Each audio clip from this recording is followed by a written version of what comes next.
Welcome today on Achievers Corner. We have with us Professor Billy Okoye, an achiever in oil and gas, the lecturer, UNIABUJA Business School, and the chairman, Kubega Schools, Kwarimpa. Let's have him talk to us. My name is Billy Okoye. I'm a professor of oil and gas at the University of Abuja Business School, Abuja. Okay, so my career journey is a long one. I did my e-service after graduation, of course, from the #1 university in Nigeria, the University of Nigeria, Nsukka. I did my e-service in an oil firm, then called UNIABUJA, now called Oando PLC. After which I worked briefly in another company, Unit 1, and then got into NNPC.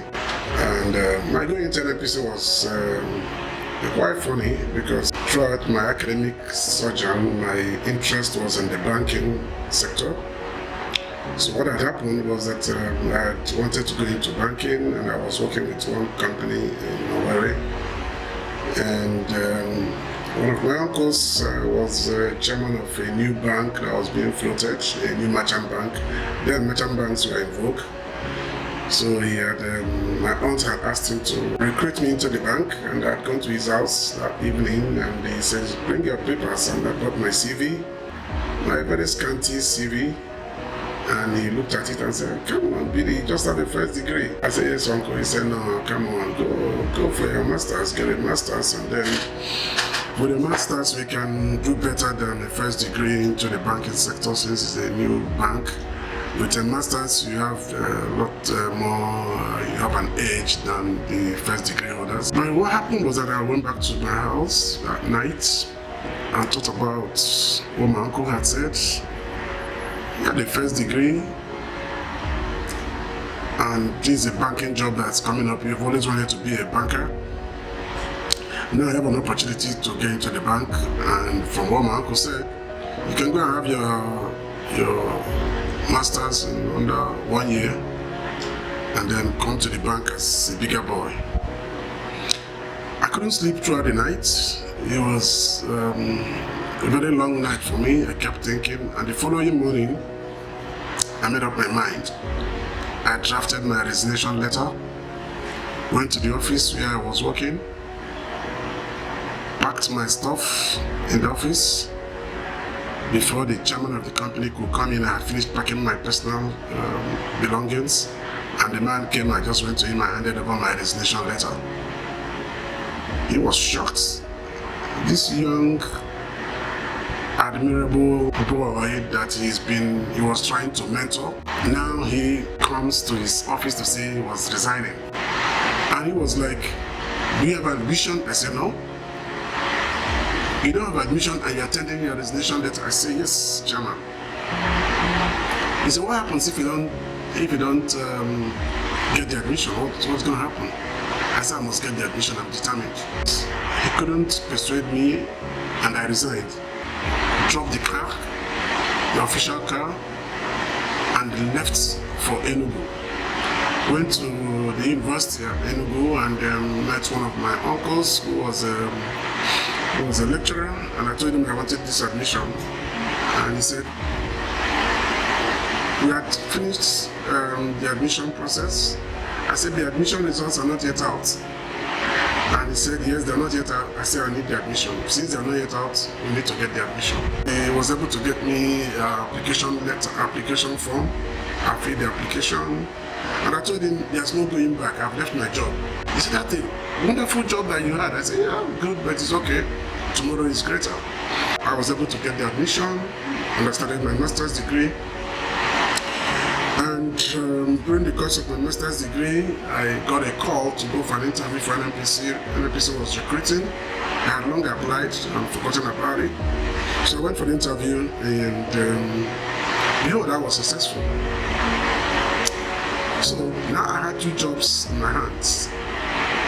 Okay? To resume in NNPC, or to finish up and resume in the bank.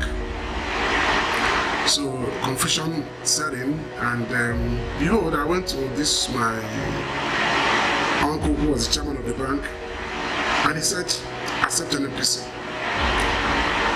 I asked a number of people, and I said the pay from NNPC is not as, then wasn't as good as the one from the bank.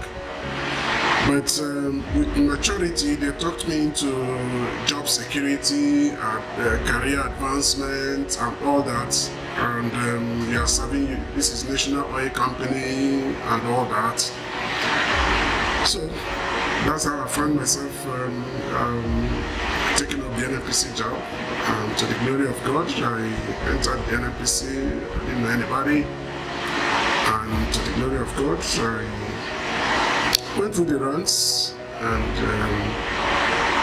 touched all the aspects because the industry is made up of 3 sectors: upstream, midstream, and downstream. I was lucky enough to be one of the few who went through these 3 sectors. So I left NNPC as a group executive director, which is the number 2 position in NNPC, to the glory of God.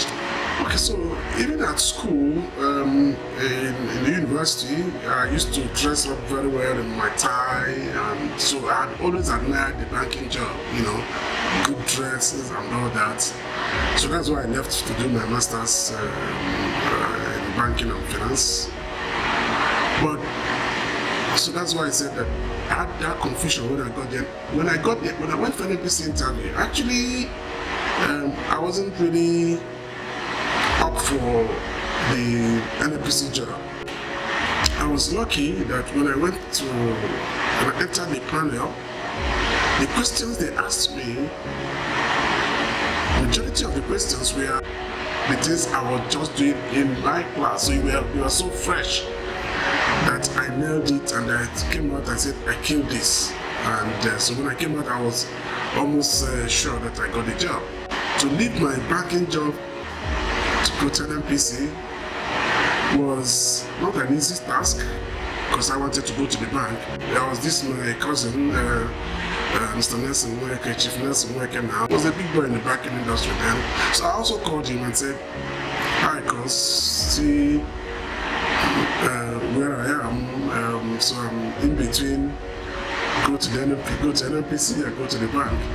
He was in the bank and he said, go to NNPC. Okay?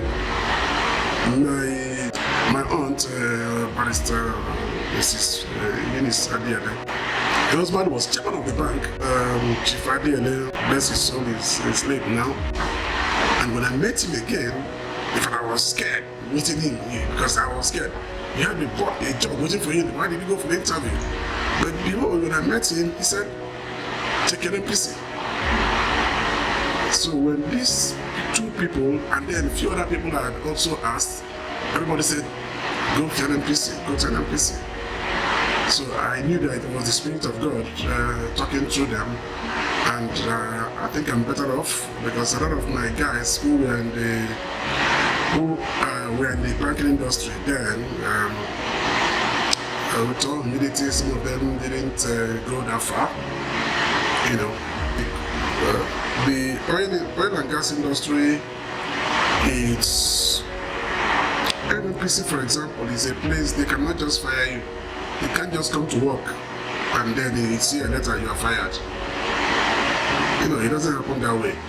You know, you must go through a series of panels, unless you stole something, unless you did a criminal. But in the bank, a small mistake could lead to you being fired. In NNPC, is not that way. So I'm a lot more fulfilled, and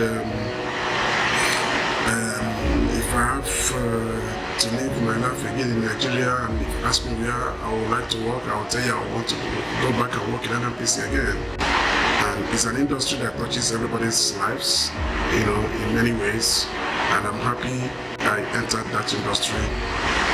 I'm from a beautiful town called Okozo in Anambra State, and I am the Grand Patron of the National Association of Okozo Students. Time to time, I have opportunities to talk to the students, to guide them on career choices. Firstly is for the child to determine what he or she wants to be in future. Do you want to be a trader? Do Do you want to be a technocrat? Do you want to be a doctor? What do you want to be? One of my children who, growing up, she was a very smart girl. Very smart, very intelligent, and she would be, one of the times she was playing in class and the teacher got her up playing with somebody and about punishing her, but the teacher asked her what was I saying, and she repeated exactly what the teacher was saying and asked the other students who didn't get it, and she was punished. My daughter wasn't punished, and the teacher came and narrated this story to us, and I said, yeah, she's a smart girl. It's also happened in the house. She called her sister, one of the cases, she called her sister. He said, are you stupid? And the sister said, what? You're calling me stupid? And they waited for the daddy to come back. When I came back, and the sister reported the case to me. And I said, why did you call your sister stupid? Why did you say your sister is stupid? She said, no, daddy, I didn't call her. I didn't say she's stupid. I only asked her a question because she was behaving like a stupid person, and I only asked, are you stupid? It was only a question, and I expected her to tell me no. You know, I said you. So right from that time, we made up our mind that this girl is a lawyer material, that she's gonna be a lawyer. We started modeling her on that part. Of course, again, she didn't like sciences growing up again. So, and at a point, she told me she wanted to study. She wanted to study international studies, and I said, please tell me about it. What's international studies? She couldn't defend that very well. She also had a friend who told me she wanted to study business administration. I said, what is it all about? Tell me about it. And I was able to guide them to study law. I told them the advantages and that you have all it takes to be a good lawyer. And today, thankfully, my daughter and her friend are successful lawyers. Problem we have as parents is sometimes we leave our children, because she says she wants to do this, you just leave her. She didn't even know she may not even know what she's talking about. Okay? So the onus lies on us, parents, adults, aunties, uncles, to be counselors, guidance counselors to these kids. To the glory of God, I've been able to guide a lot of kids. A lot of them are doing very well today in different professions. I don't mind if you say you want to be like Rita Dominic, you want to be in the theater arts, fine. You'll be guided to be a better artist, okay? I'm not a trader, so I don't really advise on trading because that's not my area. For example, some of the students who say they want to trade and all that, I guide them because it happened to me. My father was a trader, God bless his soul. My mother was a trader. Like I told you, I'm an Igbo man to the core. And so after secondary school, I said I wasn't going to university again. Those days, after final paper, you take your pen and say bye-bye to education and break your pen. And I said I wasn't going to university. You can't believe that I didn't take JAMB. Because I said I was going to university, and my mother said, why? I said I wanted to go and trade. Then the vogue in Anambra State, in my place particularly, was Cameroon. A lot of people from Cameroon doing business, selling motor parts, pharmacy shops, and they were doing very well, So I wanted to be like them. And but one night, my mom came to my room, woke me up very late in the night, and they started talking to me and said, how would it be that my child will not go to university? And she assured me that a graduate trader can never be compared with an illiterate trader.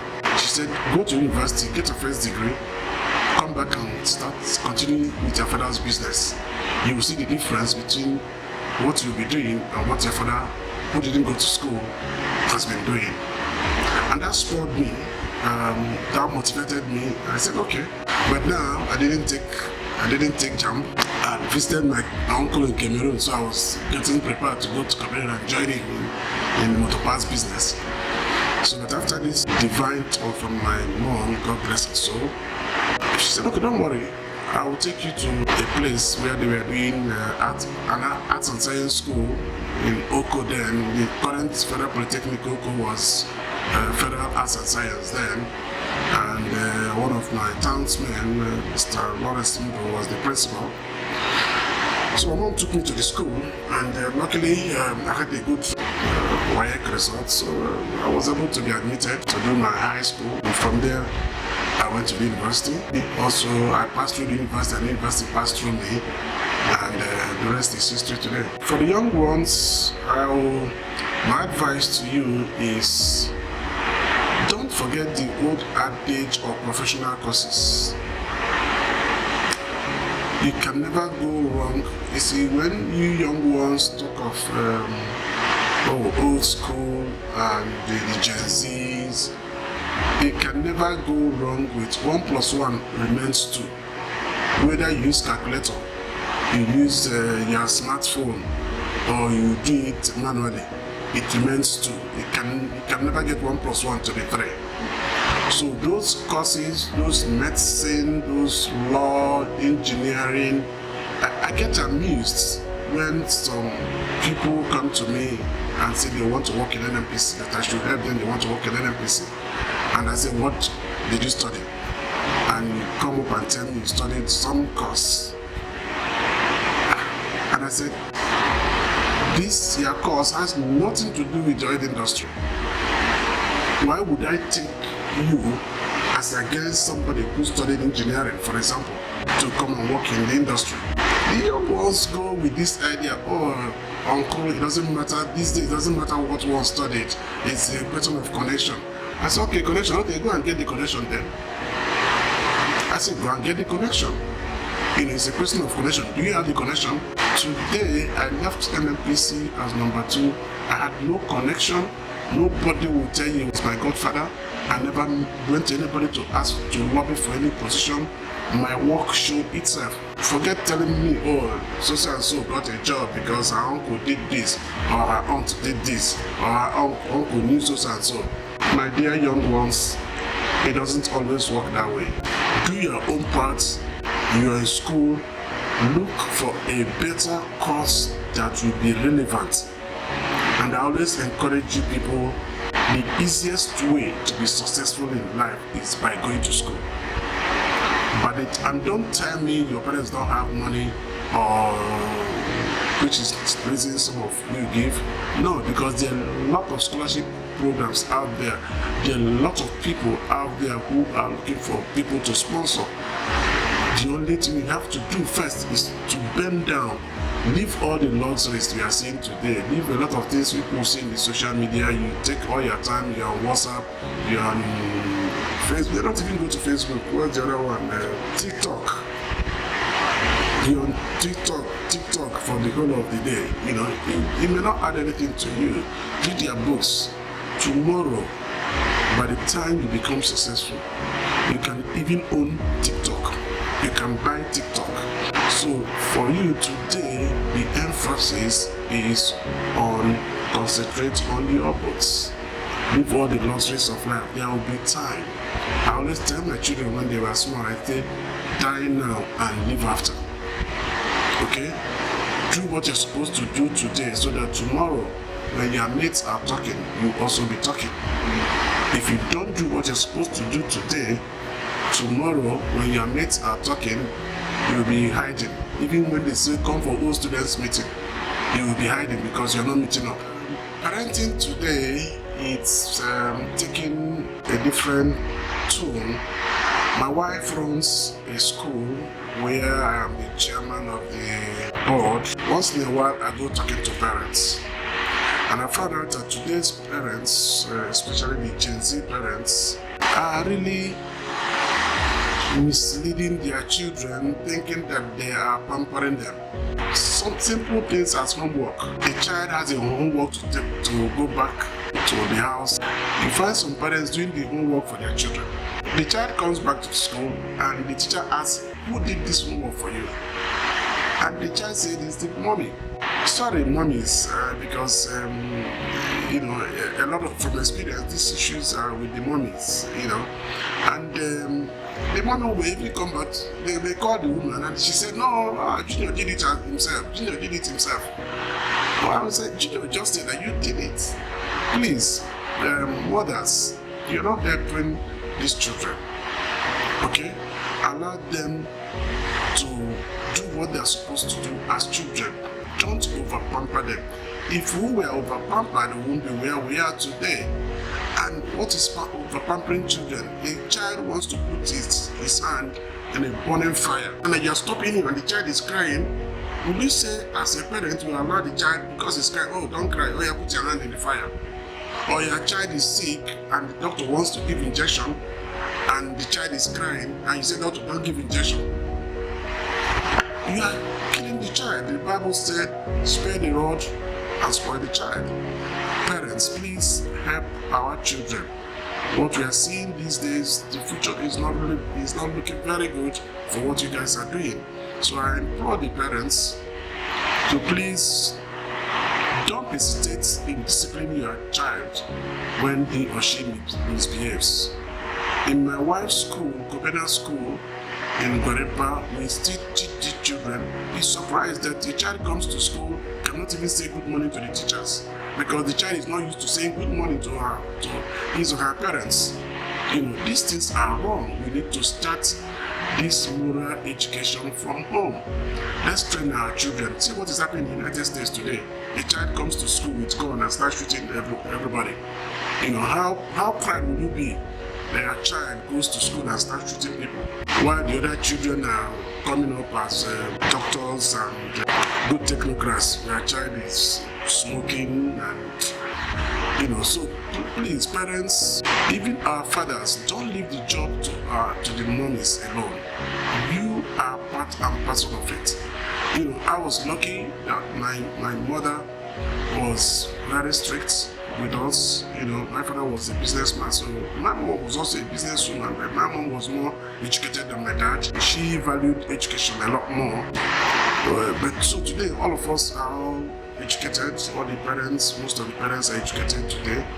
And those who are not educated know the value of education. It's surprising that even those who are not educated are even training their children on the part of education more than we, the educated ones. So please, let's stop over pampering these children. Let's allow them to do what they're supposed to do. My advice to parents is, first, let the child know that cane pains.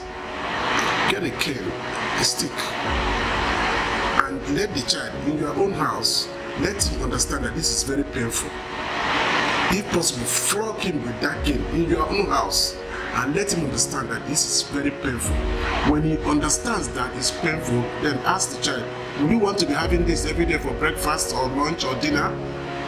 And the child will say, no, mommy, no, daddy, good. So be a good child so that you won't have this. If you misbehave, this is your lunch, this is your breakfast, this is your dinner. Okay? My daughter, one of my daughters, went to a school with a pen, and I wrote permission to flog my child. And I wrote there that I'm permitting the school to flog my child if she so misbehaves. And I signed. And I was saying, she said, Daddy, what I said, shut up. I finished and signed and said, read it.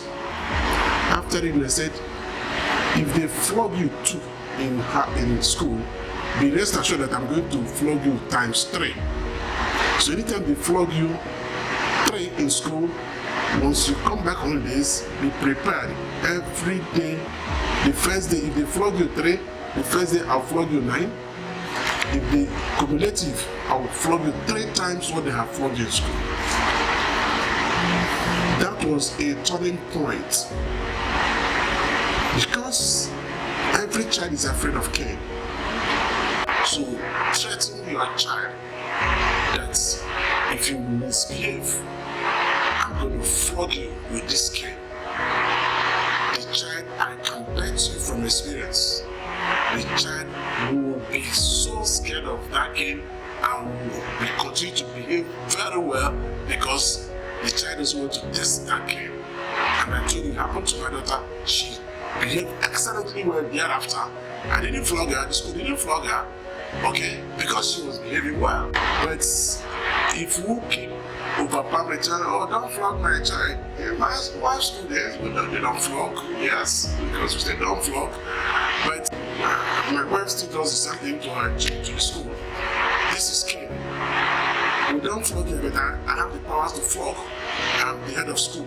I will flog you, and the children children are scared of that stick. You get? So that makes them to behave well.